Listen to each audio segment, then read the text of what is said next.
Hello everyone, so today I wanted to do a story time on the times that I dated unaware black guys. If you guys don't know what an unaware black person is, it's someone who pretty much ignores issues going on with the black community or acts like things just aren't happening and are kind of crossing their fingers that if I just ignore it long enough, it won't happen to me. And they also think that they're different from other people simply because another group lets them hang out with them, or they hang out with another group. A token guy is typically, it's like the one black guy per 7 white guys. Like, let's be realistic here. They won't let like another black guy or mixed guy in the group. If there's 2 of them, it's like, whoa, but if there's 1, it makes it seem like it's really diverse, and and that's just what it is. And the token guys are typically unaware, and a lot of them don't even know they're tokens until much later on. Now, the point of this video is to show you all that people think that only white people are unaware. You guys, that is not the case. There are so many unaware black people, it's ridiculous. And I'm the proof. Like, I've seen it, I've dated it, I've hung out with them, like unaware black guys and women. So it's not totally that. So I totally get it whenever people say that white people like don't get it, because some black people just don't get it. So one is from a mixed guy. He was half black and half white. Another one is from a Nigerian guy, and another one is from an African American guy. Now I'm gonna start from the first guy to the last, so I'll do it in that order. Okay, so the mixed guy, where do I even start with him? He was crazy. He was like 33, he had like a 14-year-old son, and then he had like an 18-year-old son. So I'll start off with the mixed guy. One day I was just walking around, and well, back then I would always walk and I would always meet guys. So I was just walking into my apartments and he was in the area. There was like a shopping center right in front of my apartment. He stops his car and he's like, hey, can I get your number, blah blah. He kind of introduced himself, we started talking, and I thought he was so attractive, y'all. Like, he was tall, he was muscular, he spoke really well. That was great. So we talked on the phone a couple times, and then we decided, you know what, let's go out on a date or something. On the phone he sounded cool. He had a college education, but he was working as like a car salesman, and he really liked what he was doing. So I was just like, okay, cool, as long as you like what you're doing and you can make a living off of it, whatever. So when we get to the date, this is when he turned into a cuckoo asshole, okay? He was very cheap, number one, and I keep running into guys like this. Like, they're overtly cheap, like unreasonably cheap. I wasn't really hungry, but the weird thing is that the cheap guys that I always go out on dates with want to order the most food. Like, really, will push me to get the most food. It's weird. Like, they'll be just sitting down, and then they're like, oh, you should eat, you should eat. He was like, yeah, let's get some tacos or something, come on. And I was like, okay, that's fine, I'll get a taco. Maybe we can like split like an order of tacos or something. So we get the tacos, and it comes up to, and it's like $6, and he's like, oof. And I was like, okay, you wanted these tacos, right? So he says, I want a shot. Do you want to take a shot? I told him specifically when we first met, I said I don't drink. And on top of that, I was 19, and I really was not trying to get caught or anything. I just didn't care enough about drinking that much back then, like other people were. And he's like, yeah, come on, let's loosen up. We'll share a shot. The shot was like this tall, guys. It was very tall, of tequila. Now, I don't like that type of stuff, and I told him if I'm gonna drink, it at least has to be a margarita. So I knew that I wasn't really interested in seeing this guy anymore anyway, because he just wasn't even thinking about me or anything that I really wanted. So after our date ended, he ended up spilling the tequila, and he was like, damn, that was $7 down the drain. And I was just like, ooh.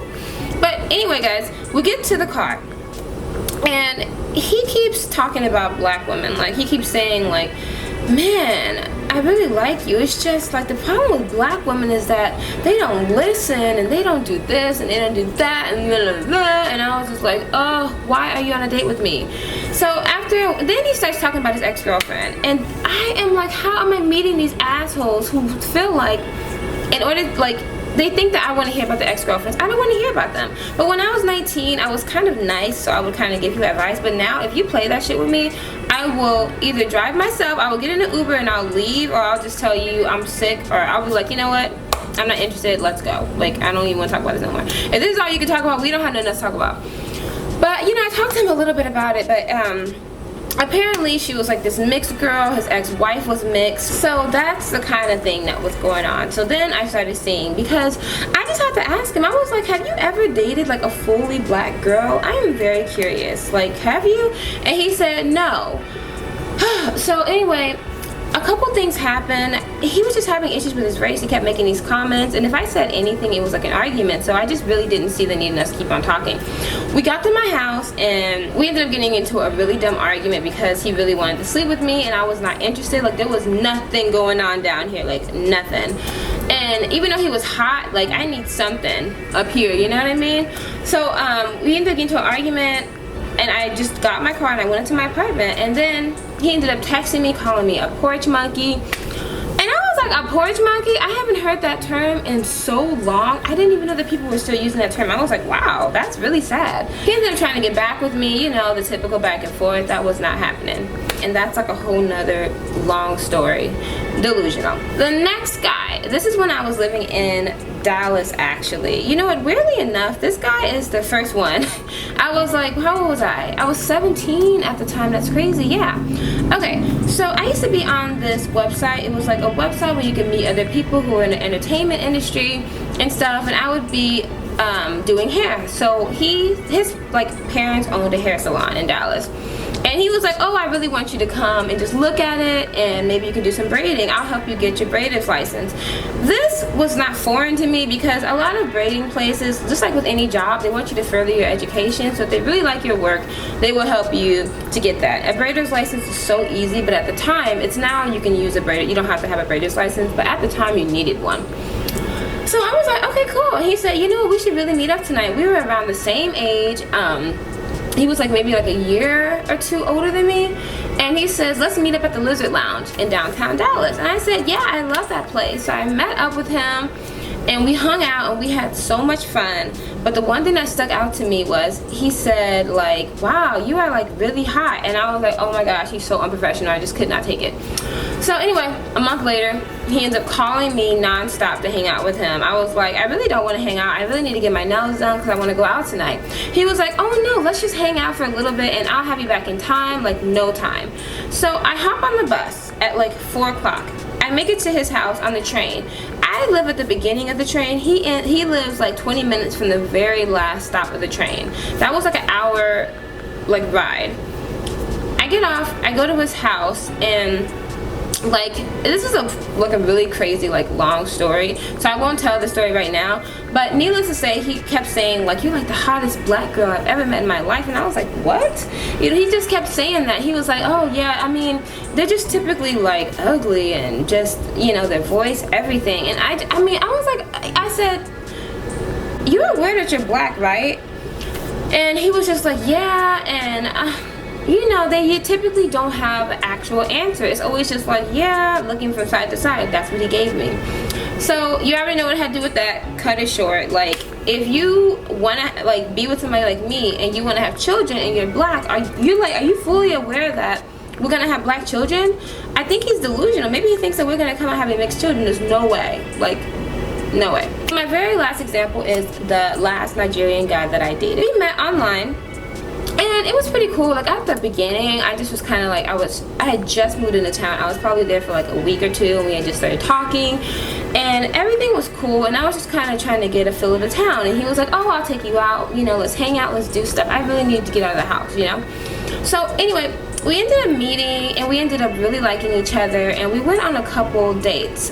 Now, when we made it, like, after we became like boyfriend and girlfriend, I was kind of learning things about him because, you know, his goal was marriage, moving out of the country, blah, blah, blah. You know, those are similar goals of mine, so it was great. It was like, so he has like a list of things about girls that he can't marry if they have these things, okay? Number one, you can't have any like loans, student loans or anything. All those have to be taken care of like by the time you get married, i.e. his parents paid for his education, which was like $80,000 plus, you know, whatever, you know, your living situations and all that.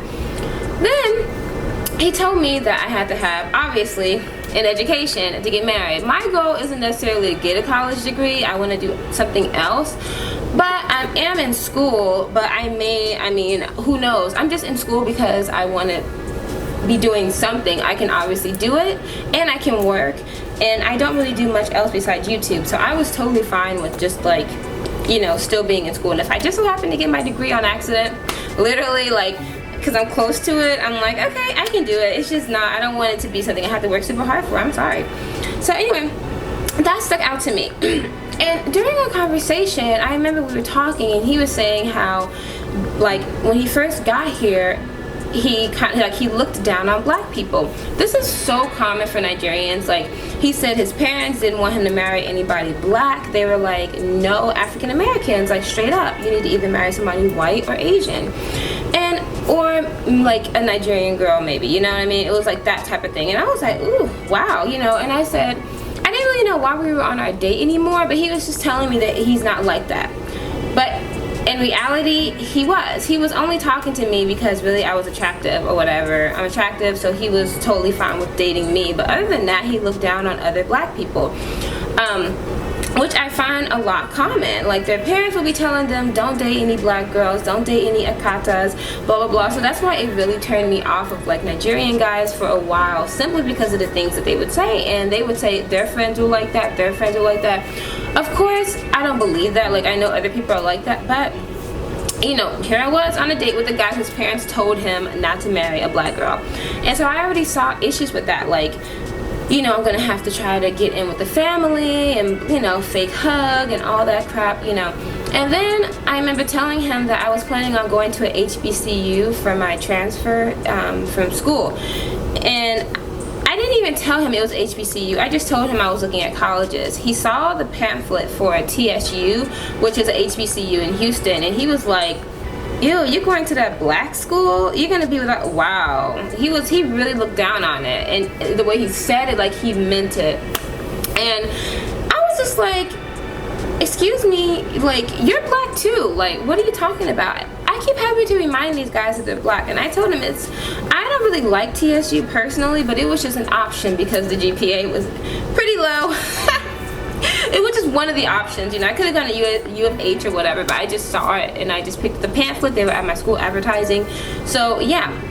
And he made other things about like homophobic things, how he used to be homophobic. There are just multiple things wrong with that. So anyway, guys, these are just my stories of examples of dating unaware and token black guys. And sometimes, like I said, token guys are typically unaware from my experience. This has really like changed my outlook on dating, especially like my criteria. My man needs to be aware.